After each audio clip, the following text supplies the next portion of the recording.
Non, cet immeuble ne flotte pas au-dessus de moi, je suis à la Sky City. C'est le siège de l'entreprise chinoise DJI. Et aujourd'hui, je suis ici pour rencontrer des ingénieurs, puisqu'ils n'ont pas développé, non, un nouveau drone, ils ont lancé un nouveau robot aspirateur. Mais que se passe-t-il? À quoi ressemble ce produit? Eh bien, je vous montre tout, et même en démonstration. Alors voici le Romo, le premier robot aspirateur de DJI. Alors techniquement, c'est un robot aspirateur, donc je ne vais pas m'étaler sur comment fonctionne un robot aspirateur, puisque la plupart des fonctionnalités, on va les retrouver chez les concurrents. Mais laissez-moi me concentrer sur ce qui m'a intéressé le plus, et là où DJI a réussi à innover par rapport à la concurrence. Première chose, DJI, c'est un fabricant de drones, et donc c'est assez impressionnant comme les ingénieurs m'ont expliqué que, au final, ce robot aspirateur est un cousin de drones comme le Mavic. Le robot n'a pas de télémètre laser comme on peut les retrouver chez la concurrence. Il y a deux caméras ultra grand angle à l'avant, un bloc lidar ultra complet au centre et une barre de flash LED pour pouvoir éclairer le chemin si jamais il fait sombre. Ensuite, quand on fait le tour du robot, on retrouve des capteurs, mais il y a aussi un autre lidar à l'arrière du robot. L'avantage de DJI, c'est que ça fait des années qu'ils font de la détection d'obstacles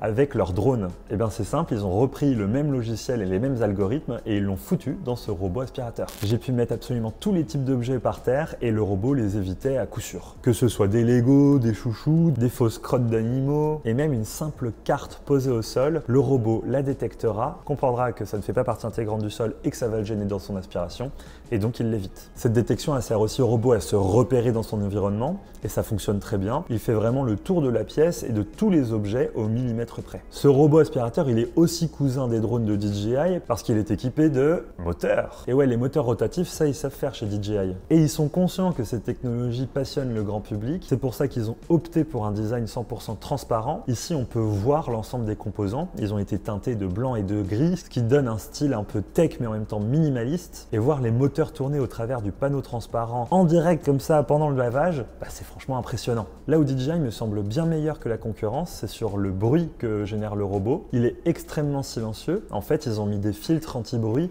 absolument partout sur le robot et sur la station afin que le moins de bruit s'en échappe. Et franchement, le résultat est surprenant. Même lorsque la station se lave à plein pot, eh bien ça fait pas du tout le boucan qu'on a l'habitude d'avoir sur l'ensemble des robots aspirateurs concurrents. Autre innovation intéressante, mais qui est un peu relou à mon avis, c'est le fait que la station a des petits compartiments pour mettre du liquide de nettoyage pour la serpillière, mais aussi du liquide désinfectant, un peu déodorisant, afin d'avoir vraiment une bonne odeur de frais dans la maison. Et ben j'ai demandé aux ingénieurs et je leur ai demandé, mais est-ce que je pourrais mettre mon propre liquide nettoyant pour pouvoir faire le ménage chez moi? Ben non, DJI dit que c'est un peu propriétaire et que ce liquide nettoyant, il doit être acheté sur le store de DJI pour pouvoir nettoyer votre maison dans les meilleures conditions et pas abîmer le robot. Pareil pour le sac d'aspiration qui se trouve dans la base, c'est un format DJI et donc les sacs d'aspiration qu'on peut acheter dans le commerce ne seront pas compatibles avec la station. D'ailleurs, cette station, elle est impressionnante. On voit beaucoup de composants à travers la coque transparente, notamment des capteurs qui peuvent s'allumer lors du passage de l'eau sale pendant le nettoyage des serpillères. Bref, je sais pas ce que vous pensez de ce design, mais moi je trouve que c'est vraiment réussi. Là où DJI récupère aussi son expertise des drones, c'est dans la partie application. Elle est assez complète et l'interface est très lisible avec des gros textes, des gros boutons. Franchement, j'ai trouvé ça hyper intuitif. Et surtout, on peut vraiment consulter tout ce que le robot a pu rencontrer comme problème.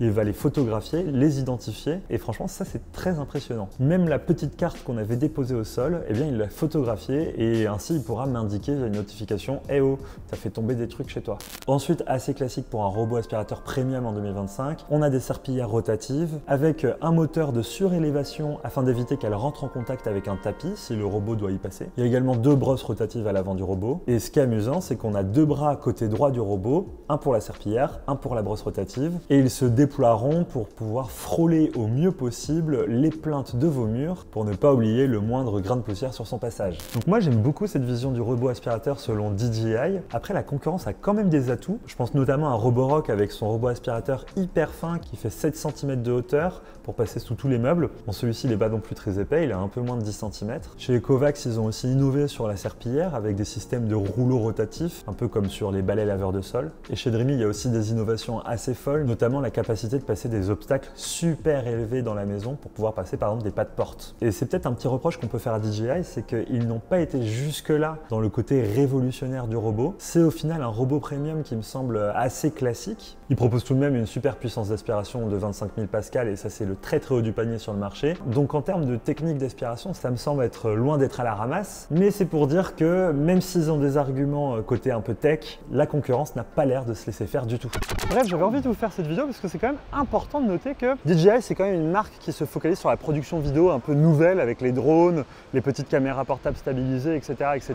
Et se lancer sur un marché comme celui du robot aspirateur, qui est un marché compliqué puisqu'il est saturé, il est occupé depuis des années par les concurrents, bah ça prouve toute l'ambition de cette marque qui est grandissante. Après, c'est diversifié sur les vélos l'an dernier, cette année c'est les robots aspirateurs. La question que DJI se pose, c'est est-ce que ça va être un succès? Parce que c'est pas gagné face à la concurrence. Après voilà, ils viennent avec leurs arguments, leur design singulier, et je trouve qu'ils font une vraie proposition. Malheureusement, à l'heure à laquelle je tourne cette vidéo, je n'ai pas le prix des produits, donc s'ils sont sortis d'ici là, je vous les mets juste ici et je vous laisse m'en donner votre avis en commentaire. Ce qui est sûr, c'est que DJI, c'est une entreprise qui n'a pas l'air de vouloir s'arrêter en termes de diversification. J'imagine qu'ils pourraient partir sur des balais aspirateurs. J'irais même jusqu'à penser qu'il est possible qu'un jour ils aillent dans une toute autre catégorie, par exemple le robot cuisine pour concurrencer Vorwerk et son Thermomix, qui a un monopole depuis bien longtemps. Ben, pourquoi pas? Bref, voilà, c'est la fin de cette vidéo. J'espère qu'elle vous aura plu. N'hésitez pas à vous abonner à cette chaîne YouTube si vous voulez suivre d'autres reportages de ce type. Je suis actuellement en Chine et je filme à peu près toutes mes rencontres avec les différentes marques. Vive la technologie, vive les robots aspirateurs. Ciao!